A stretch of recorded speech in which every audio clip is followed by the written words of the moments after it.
We ordered this new and improved brake rod because some genius had modified the other one to the point where it almost didn't work. And this is what they call an improved design, and I have to say that it certainly looks improved. We've got a sort of a monoball perhaps here, a rod end at this end, so we get this angle here, and then it's adjustable this way.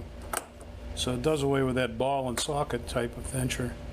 We're going to have to get under the car, take off what we already did, and put this piece in there, see how it works out.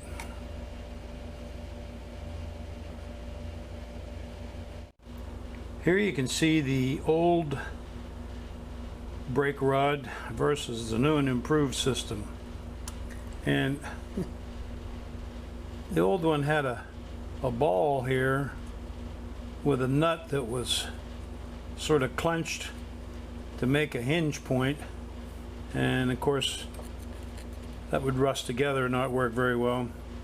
The real fly in the ointment here was some genius some time ago welded on this part here. I don't know, welded a new piece on, or don't know what happened, whether it broke or what happened, but effectively you couldn't use this part of the stud at all to make your adjustments, so it really was difficult to make this work. We had it in there and the brakes worked, but wouldn't have been satisfactory. So with this new setup, I think it'll be a lot better system, and you can adjust this rod here in and out, and then you have adjustment here. Of course, this threads into the brake pedal over here, and you have a nut on either side with a washer. So that's going to be a much better system than this goofy thing they got here. And here we've taken this apart, and you can see how we just had that sort of cleaned. We didn't really lube it because I knew I was going to change it, but how quickly that's rusted, and that ball rust. Just imagine after that's on the car for a while, that's just not going to work very well at all. So we'll put this new piece in and see how it works.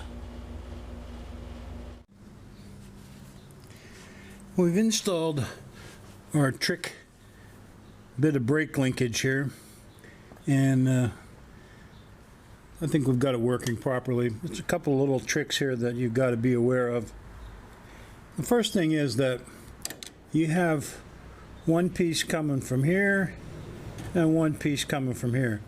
So you have this intersection where the pin goes, and it's extremely important to line up that intersection properly so that the pin goes through.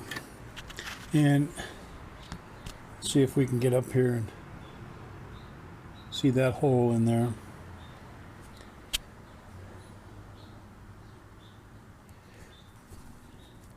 What we don't want to do is have this piece sticking down too far and then put preload on this piece that operates the piston and the master cylinder. The other thing is, and I've had to do it on this, just about run this top pin in all the way, and then it wanted to rub on the end of this clevis, so I had to take the end of the clevis and just clearance it a little bit to give myself a little bit more room. And of course the other dimension here is that you don't want preload on this rod pushing on the brake piston all the time, so you've got to have a little play in that rod, and you should be able to slide your pin right in there and lock it into place.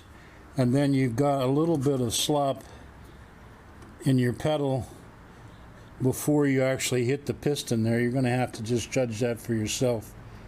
In this particular application, I'm not really happy with the pedal. Doesn't really want to come back all the way on its own, so I don't know if we need a stronger spring here, or once we get the thing working, if it'll be running and driving, if it'll work properly. You just don't want to have pressure on this piston in your master cylinder here. But I think it's a much better system than the original. You have a jam nut here and a jam nut here. Now the brake pedal is threaded in here, and the other rod, the original piece, threaded into that. This particular piece, the threaded end of this is smaller than the threads in the pedal. I don't know if somebody has drilled this pedal out and threaded it a larger size, or if it's this modern piece is just made that way because that's what they did. I really don't know, but you got a jam nut on both sides. It's not a big deal. The other thing you want to make sure of is when you're done is that you don't have a little twist in this clevis here. It's got to be parallel with the eyelet on this piece, because if you don't have it parallel, this can bind up in here when you put on the brake, and it'll rub the sides. So you want to make sure that this is, when you tighten all the jam nuts, there's one here, that you don't get this thing twisted a little bit one way or the other and have this eyelet rub on the inside of this piece. Other than that, it's in there, and we'll have to wait till we test drive it to make sure it works properly, but it seems to be way better than the original sort of ball and socket system that was in there when it was new.